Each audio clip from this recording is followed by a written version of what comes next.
వర్షం పడింది, వడగండ్ల వర్షం కురిసింది. ఏపీ 149లో పాడైపోయింది, ఇంక లేదు, క్లోజ్, ఇంటికి పోదండి.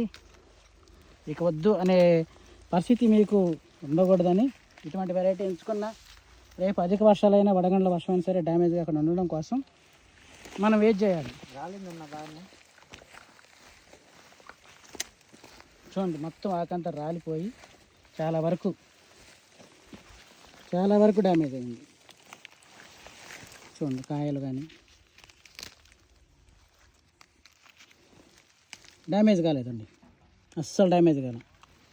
మెయిన్ అది. సో వడగండ్ల వర్షం కురిసినా కానీ డ్యామేజ్ కానటువంటి వెరైటీ ఏపీ 149. లావుల్లో మనకి అందరికీ భయం ఏంటి? లావుల్లో మనందరికి భయం ఏంటండి? రాలొస్తుంది, రాలిపోద్దాను. అవును, తాలు భయం. నలుగురు రైతులు ఫోన్ చేశారన్న ఈరోజు. వాన పడ్డది, నేను రాలిందా రాలేదంటే రాలేదన్న అని చెప్పిన.